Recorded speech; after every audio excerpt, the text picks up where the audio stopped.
当地时间6月30号，波兰总理莫拉维茨基在欧盟峰会后的记者会上表示，希望在波兰境内部署美国核武器，并呼吁整个北约都参与到核武共享计划中。早在去年9月呢，波兰就发出了相同的呼吁，但最终并未成功。如今随着俄罗斯在白俄部署核武器，波兰呢也有些着急了，再次向美国发出了请求。那么波兰最终会成功呢？这个所谓的北约核武共享机制又是怎么运作的？咱们接着往下看。随着俄乌战争的进行，东欧地区的局势也跟着波涛汹涌。随着俄罗斯向白俄部署核武器决定的拍板，波兰有些坐不住了。在参加会议期间，波兰总理喊话称，我们正在面对着不可忽视的威胁，不能再这样下去了。更大程度参与北约核共享计划就是最好的解决办法。波兰总理称，无论是俄罗斯还是白俄，都对波兰安全产生了极大威胁。想要获得安全感，就只能想办法加入到北约的核共享计划。所谓的核共享，就是一种在北约框架内关于核武器使用的集体决策和风险分担机制。说白了，就是北约内部成立一个核防务委员会，由美国出核武器，其他盟友出场地。在这个机制下呢，美国及其北约盟友都会共享关于核武器使用的情报、沟通和集体决策，主要决定核打击目标、核弹头当量和核攻击任务等。该计划在20世纪50年代末期开始，目的呢是回应当时的地缘政治环境，特别是苏联的核扩张。这计划在冷战时期起到了重要的威慑作用。当时有北约军官估计，苏联可以集结高达175个师的兵力来对付北约，而北约则至少需要有96个师才能应对。但常年维持如此大规模的部队，对于北约各国而言都是难以接受的。于是用核力量进行替代的方案受到了当时北约各国的普遍欢迎。但值得注意的是，美国在北约的核政策呢，以及之后出台的核共享机制，主要的就是为了应对苏联的陆上常规兵力，而不是针对苏联的核力量。因为这些核武器大部分都是短程的，对苏联的核心地域威胁不大，但它所表达的意义却十分重大，代表了北约的核力量很有可能会因为苏联常规的进攻而使用。但到了现代，俄罗斯在欧洲的陆上常规力量，无论是数量还是质量，都已经大不如前了。虽然经历过多次改革调整，但是俄常规兵力仍有诸多不足，难以对北约形成有效挑战。唯一能够对其造成威胁的，也就只有核弹了。因此，现在的北约核共享机制对于俄罗斯而言，更像是一把悬在其头顶的尖刀，让俄不敢轻易动用核武。在部署上呢，美国在德国、意大利、荷兰、比利时、土耳其等5个无核武器国家部署了战术核武。和平时期，这些核武器由美国保管；战时呢，则由北约盟国提供载具和飞行员进行投放。这种模式呢，也被称之为双钥匙模式，也就是美国和部署国分别掌握一把核武器的钥匙，2把钥匙必须共同启动才能发射核武器。部署国获得对核武器运载工具的控制权，而核弹头呢由美国保管。在紧急状态下，部署国也有相同的权利。而能够使用这些核武器的北约飞机被称之为双能力飞机，指的是同时具备核打击能力和常规打击能力的战机。根据美国科学家联合会估计，截止到去年10月，总共约有100枚 B61核航弹部署在比利时、德国、意大利、荷兰和土耳其5个国家的6个基地，每个基地部署了15到20枚。其中，德国又以靠近卢森堡边境的德国比希尔核武器基地最为庞大。该基地呢拥有11个加固飞机掩体，且德国配备有44枚核武于此。其中呢，便有20枚 B61战术核弹，是规划由德国空军部队进行核武器投射之用。但是在俄乌战争爆发后，美国在北约盟国部署核武情况也发生了变化。长期关注核裁军的智库美国科学家联合会2021年3月发布报告称，美国在欧洲部署的核武器数量正在逐步减少，核弹数量从150枚减少到了100枚。但值得注意的是，美国此举并不是要削弱驻欧核力量，而是需要将这些核武器运回本土进行升级。美国政治新闻网在去年10月爆料称，美国正在加快向北约在欧洲的基地部署更精准的战术核武器，预计改进型的 B61-12核弹将在当年的12月部署到位，比原计划提前几个月。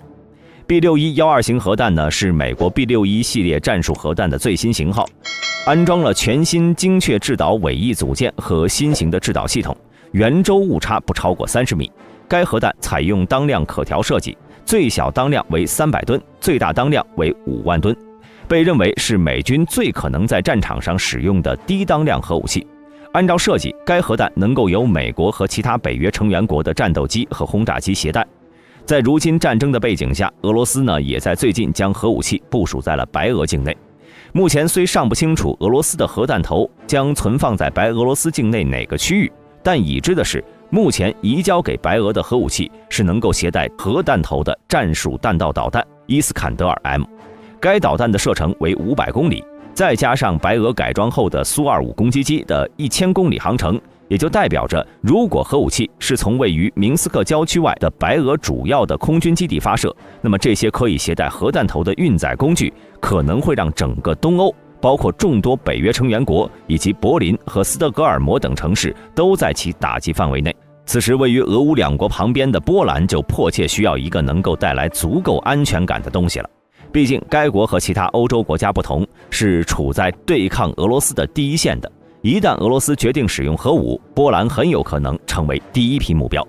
因此，拥有同样的反击手段是当前波兰最迫切需要的。那么，美国最终会同意波兰的请求吗？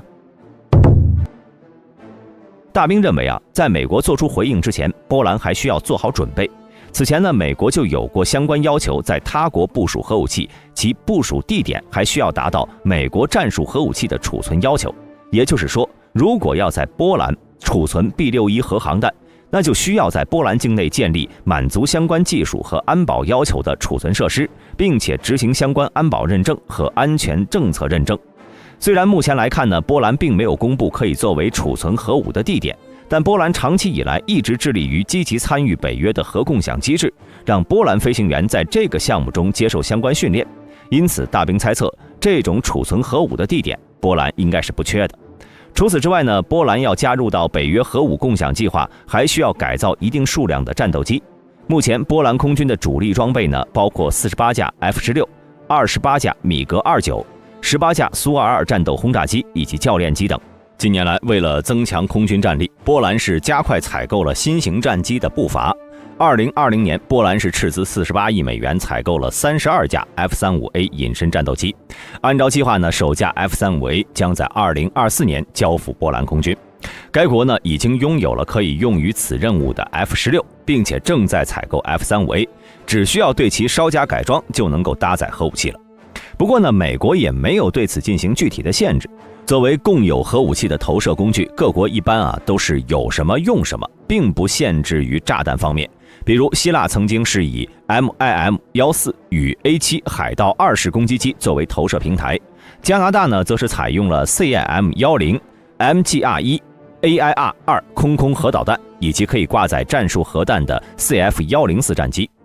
因此，就目前而言，波兰是有可能首先改进飞机，使其具备核打击能力。同时计划呢，让他们在已经储存了 B61的北约基地运行，以便在核武器到位后呢，更快地实现核威慑。此外，波兰还可以作为各国可以使用核武器的双飞能力飞机的前方集结点，对俄罗斯进行威慑。不过，战区网站认为，波兰是否会加入到北约的核武器共享计划，还有待观察。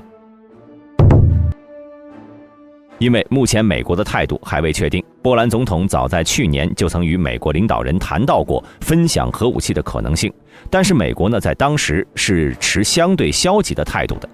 在此前北约联合举行的坚定正午核威慑演习中呢，就曾包含了练习将联盟的核武共享计划付诸行动。波兰军方虽然也参与了这次行动，但却只是作为辅助角色，而不是作为实际使用核弹的成员之一。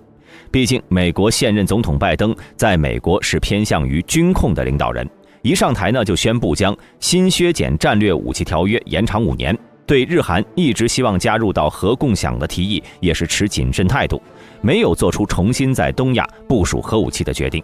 因此，有不少人认为，在拜登任期内基本不会答应波兰加入到北约核共享的请求。除此之外，在波兰境内部署核武器对美国而言呢，优点是在于从该地区起飞核战机会比从其他欧洲基地飞抵俄罗斯相关空域快上几分钟，但对于俄罗斯的意义却截然不同，双方很有可能重演古巴导弹危机事件。而波兰境内的部署基地也将成为在白俄罗斯与加里宁格勒地区的俄战术导弹系统瞄准，其储存基地也将会成为俄空间军的打击目标，包括了俄战略航空兵使用的 KH-55、KH-101 导弹。另外，俄军也能够从波罗的海使用口径巡航导弹瞄准他们。看来，波兰想要在自家部署核武，至少要先证明自己的防空系统还过得去。因此，就目前的局势来看呢，波兰直接获准拥有核武器的概率并不大，贸然部署核武器很有可能会引起俄罗斯的激烈反应。或许只有在俄乌战争结束后，波兰才能安心地加入到北约的核共享机制。那么大家认为波兰的这次请求能够成功吗？欢迎在下方的评论区留言。喜欢本频道的朋友请点击下方订阅按钮，我们下期再见。